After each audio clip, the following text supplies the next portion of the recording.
We're calling this opening segment Achieving Prosperity. We have to do a much better job at keeping our jobs. And we have to do a much better job at giving companies incentive to build new companies or to expand, because they're not doing it. And all you have to do is look at Michigan and look at Ohio and look at all of these places where so many of their jobs and their companies are just leaving. They're gone. And Hillary, I just ask you this. You've been doing this for 30 years. Why are you just thinking about these solutions right now? For 30 years you've been doing it, and now you're just starting to think of solutions. Well, actually, I will bring back jobs. You can't bring back jobs. Well, actually, I have thought about this quite a bit. Yeah, for 30 years. I have, well, not quite that long. I think my husband did a pretty good job in the 1990s. I think a lot about what worked and how we can make it work again. I think building the middle class, investing in the middle class, making college debt-free so more young people can get their education, helping people refinance their debt from college at a lower rate. Those are the kinds of things that will really boost the economy. Broad-based, inclusive growth is what we need in America, not more advantages for people at the very top. Mr. Trump, typical politician, all talk, no action, sounds good, doesn't work, never going to happen. Our country is suffering because people like Secretary Clinton have made such bad decisions in terms of our jobs and in terms of what's going on. You have not released your tax returns, and the reason nominees have released their returns for decades is that voters will know if their potential president owes money to, who he owes it to, and any business conflicts. Don't Americans have a right to know if there are any conflicts of interest? I don't mind releasing. I'm under a routine audit, and it'll be released. And as soon as the audit's finished, it'll be released.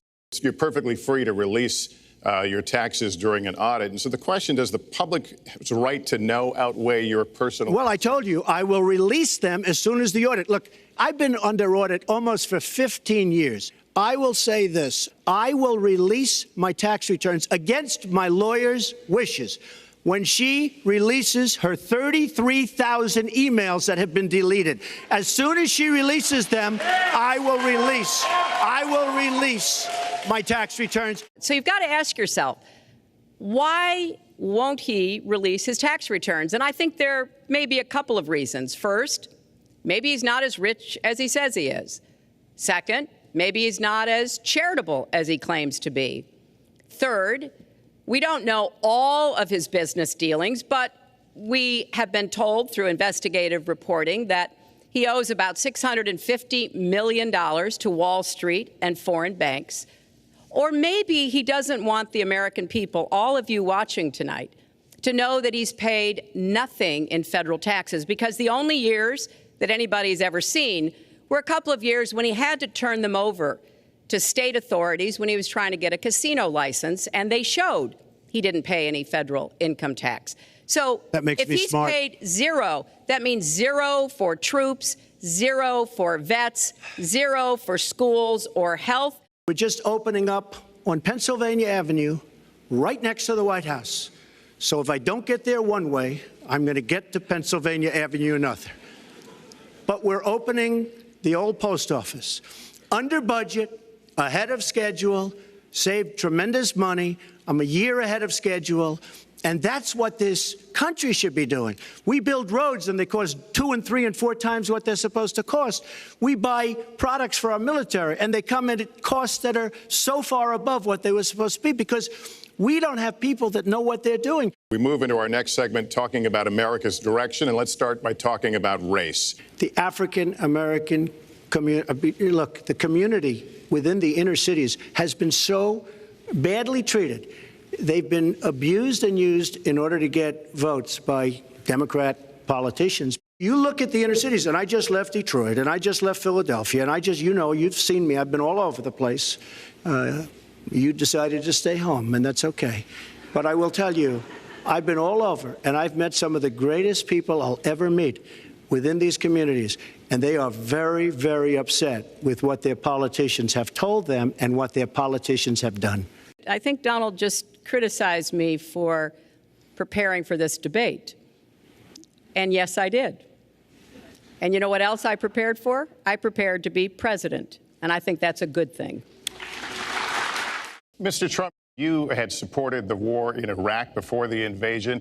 What makes your judgment? I did not support the war in Iraq. 2002. That is a mainstream media nonsense put out by her because she, frankly, I think the best person in her campaign is mainstream media. My question is, since you would you like to hear? Why is your I was against the war. Wait a minute. I was against the war in Iraq, just so you put it out. The record shows otherwise. The record does not show that. Why is your judgment? The record shows that I'm right. I said it's a terrible and a stupid thing. It's going to destabilize the Middle East, and that's exactly what it's done. It's been a disaster. My reference was to what you had said in 2002, and my question was, why is your judgment any different than Mrs. Clinton? Well, I have much better judgment than she does. There's no question about that. I also have a much better temperament than she has, you know? And the worst part of what we've heard Donald say has been about nuclear weapons.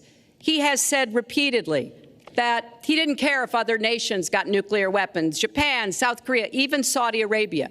It has been the policy of the United States, Democrats and Republicans, to do everything we could to reduce the proliferation of nuclear weapons. His cavalier attitude about nuclear weapons is so deeply troubling. That is the #1 threat we face in the world, and it becomes particularly threatening if terrorists ever get their hands on any nuclear material. So a man who can be provoked by a tweet should not have his fingers anywhere near the nuclear codes. She spent hundreds of millions of dollars on negative ads on me, many of which are absolutely untrue. They're untrue and they're misrepresentations.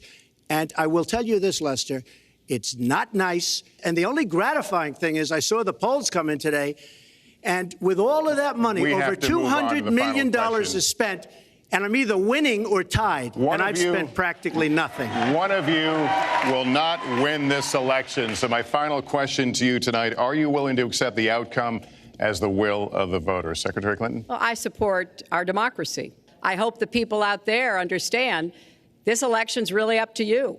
It's not about us so much as it is about you and your families and the kind of country and future you want. So I sure hope you will get out and vote as though your future depended on it, because I think it does. Will you accept the outcome here's of the the election? story. I want to make America great again. I'm going to be able to do it. I don't believe Hillary will. The answer is, if she wins, I will absolutely support her. All right.